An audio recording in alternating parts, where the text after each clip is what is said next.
बोलिए बागेश्वर धाम की, बोलिए पूज्य सदगुरुदेव भगवान की, बोलिए सन्यासी बाबा की, बोलिए बागेश्वर महादेव की, बोलिए सत्य सनातन धर्म की। जय सिया राम।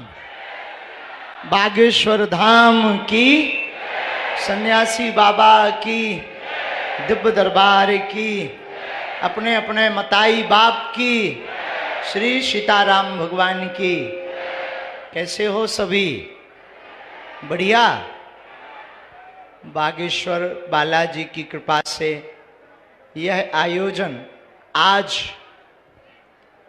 निर्विघ्न संपन्न होने जा रहा और मंच के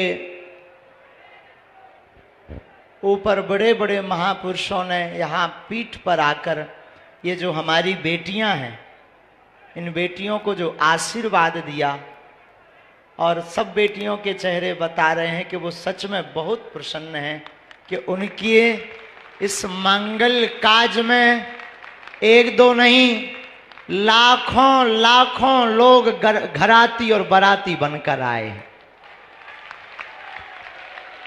एक बहन की विदाई का पल, एक बेटी की विदाई का पल पिता से ज्यादा, और बहन की विदाई का पल भाई से ज्यादा कोई नहीं जान सकता है। अभी तक हम इस तैयारी में लगे थे कि 18 तारीख आने वाली है, हमारी 121 बिटियां आएंगी, दामाद आएंगे और उनका बड़ा धूमधाम से सब कुछ होगा। अब हम ये सोच रहे हैं कि जब आज शाम को ये विवाह के बाद जाएंगे तो अब किसकी तैयारी करेंगे। लेकिन हम यही कहेंगे कि बिटिया, भीड़ के कारण हम जरूर नहीं मिल पाए, बात नहीं अलग अलग कर पाए, तुम आते रहना, जब समय मिले जोड़ा से ही आना, खूब खुश रहना, जहां भी रहना एक काम करना, रामचरितमानस का पाठ जरूर करना।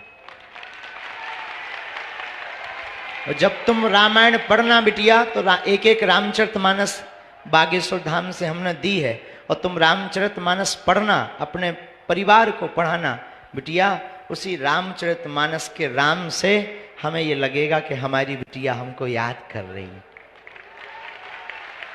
और आज धर्म के पिता के रूप में, वैसे पूज्य मलुक पीठ वाले महाराज जी जो कह रहे थे वो कम नहीं, कि आप सब लक्ष्मी और नारायण हो। बड़े हम तो देखो माध्यम हैं, करने वाले जरूर दिखाई पड़ रहे, लोगों को लग रहा है कि गुरुजी करवा रहे हैं, गुरुजी ये सब कर रहे हैं, पर सच तो यह है एक एक कार्यकर्ता, एक एक बागेश्वर धाम का सेवादार जो पार्किंग, पानी, टेंट सुविधा से लेकर के जगह जगह धूप में खड़े, पंडाल में खड़े, जगह जगह व्यवस्था बना रहे, इस संपूर्ण आयोजन का श्रेय बागेश्वर धाम के एक एक पुष्प को जाता है। और धन देना तो सरल है, लेकिन यहां पर धूप में खड़े होकर अपनी निजी भावनाओं का दमन करके दूसरे की भावनाओं को सिर चढ़ा करके सेवा करना बहुत कठिन है। तो आज हम सच में गौरवान्वित हैं। और बिटिया, ऐसा आशीर्वाद देना, पूरे बागेश्वर परिवार को ऐसा आशीर्वाद बेटियों देकर जाना कि हर साल हमारा बागेश्वर परिवार इतना समृद्ध और इतना भाव युक्त और साधना और साधन युक्त बने कि हर साल अनेक ऐसी हमारी बेटियों का यहाँ से पाणी ग्रहण मंगलमय संस्कार करवाता है। हमें कुछ नहीं चाहिए, तुम सब हमारे पास हो तो सब कुछ है। अब हमारी तो बोलने की सामर्थ्यता ही धीरे धीरे जा रही। हम सोच रहे जब शाम होगी तो फिर रात कैसे बीतेगी, क्या करेंगे। मतलब अभी तक तो इस इंतजार में थे हम कि आज 18 तारीख है, अब आज हमारी बेटियों का विवाह होगा। अब फिर कोशिश है, शरीर में सामर्थ्यता रही, कोई ऐसा उपद्रव नहीं हुआ तो अगले साल महाशिवरात्रि को पुनः बालाजी को याद करके फिर बेटियों का पाणी ग्रहण बालाजी करवाएंगे, हमें भरोसा है। तुम सब प्रसन्न रहना। तुम ये मत मानना कि तुम्हारे विवाह करवाया है तो हमने उपकार किया। तुम ये भी मत मान कर जाना कि तुम निर्धन थे इसीलिए बागेश्वर धाम से विवाह हुआ। नहीं, तुम धनवान थे इसीलिए बागेश्वर धाम हनुमान से विवाह हुआ। तुम निर्धन नहीं थे। निर्धन होते तो ये लाइट, टेंट, साउंड सर्विस, ये जो महापुरुष बैठे ना, इनको नहीं बुला पाते। तुम बिटिया हरो धनवान थी, और इतनी धनवान थी कि तुम लाखों लोगों को भोजन कराने में सक्षम थी, तब तो लाखों लोग प्रसाद पा रहे। और ऐसी ऐसी विभूति मलुक पीठ वाले महाराज जी, शासन प्रशासन, कुछ शासन प्रशासन भावनात्मक और प्रोटोकॉल ठीक है, सब कोई ऐसा नहीं रहा जो नहीं आया। जीवन में एक बात याद रखना, धनवान बहुत होते हैं, संपत्ति बहुतों के पास होती है, पर हम आप सबको, आप सब हमारी आत्मा है जो पीछे तक खड़े हैं, आप सबको हम विनम्रता पूर्वक निवेदन करें।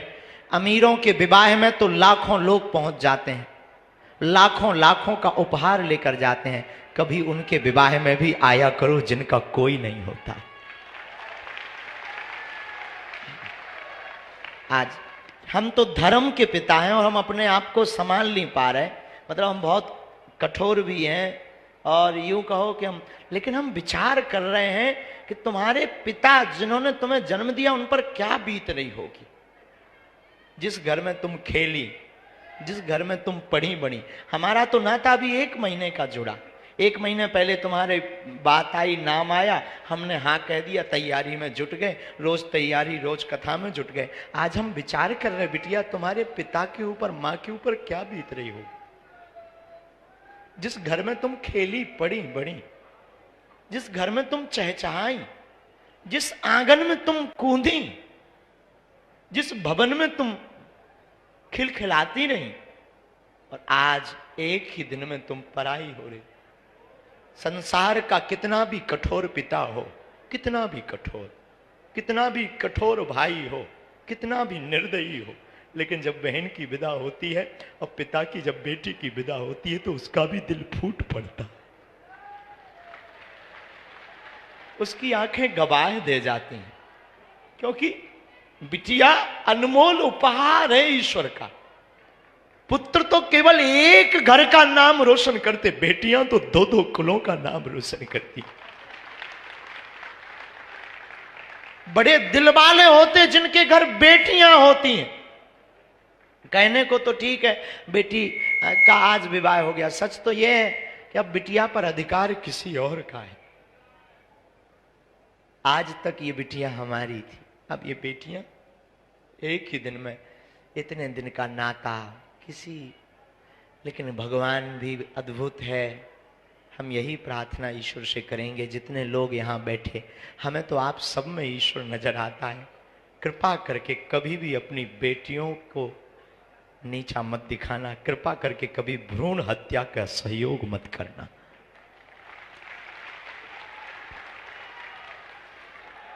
पुत्र एक घड़ी पिता के लिए नहीं बेचैन रहता। रात को 2 बजे पिता काम करके आवे, थक करके आवे, बहुत मेहनत करके आवे, नौकरी करके आवे और बहुत ज्यादा मशक्कत करके आवे, पुत्र नहीं एक घड़ी उठता है। पर बेटी कितनी भी थकी हो, कितनी भी बीमार पड़ी हो, वो चहक करके उठ करके दरवाजा खोल देती, पापा पापा कहो तो मैं रोटी बना दूं। भले ही उससे चाय बनाते ना बनती हो, लेकिन पापा पापा कहो तो मैं रोटी बना दूं। खोल करके दरवाजा, रोटी बनाने, किचन में कुछ भी ना हो, पापा बस गरम कर रही हूं, झूठ बोलकर तुरंत भोजन बनाने पहुंच जाती है। बेटियां भगवान की कृपा है, बेटियों में वो ममता है। हम तो कई बार वर्णन पढ़ते हैं या अनुभव करते हैं तो हमारा दिल झकझोर जाता है कि बेटियां कभी वीरांगना लक्ष्मीबाई बनती तो कभी मां बनती तो कभी बहन बनती। कितने भाव को पूर्ण करती हमारी बेटियां। बेटियां सच बतावें साक्षात दुर्गा का रूप होती हैं। विविधता होती है, विविधता, और कितना ममत्व विशाल होता है बेटियों का कि सबको पोषित करती, सबकी भावनाओं का सम्मान। खुद बीमार रहेंगी, भूखी रहेंगी, लेकिन अपने परिवार को कभी भूखा। हमारी प्रार्थना है जितने लोग यहाँ खड़े, मेरे साधु जनों, विनम्र निवेदन है, कभी भी अमीर आदमी की शादी में तुम पहुंच पाओ या ना पहुंच पाओ, पर जिनका कोई ना हो ना, उनके घर जरूर जाया करो। उस बेटी को कितनी प्रसन्नता होती है। वही अभी हमको एक पत्रकार मिले रास्ते में, ऐसी जल्दी जल्दी हम चले जा रहे थे, तो हमको कान में, गुरुजी एक बात बतानी। फिर कमरे तक गए, हम कहा बोलो। गुरुजी, जब हम बेटियों से पूछ रहे थे ना, तो हमने कहा कि बताओ आपको कैसा लग रहा। बोले गुरुजी सब रो रही थी कि हमने कभी सोचा ही नहीं था कि हमारा विवाह इतना भव्य और दिव्य होगा। और मेरे पागलों, तुम अपनी जिंदगी में याद रखना, कभी भी अवहेलना मत करना, कभी भी अवहेलना मत करना। पुत्र तो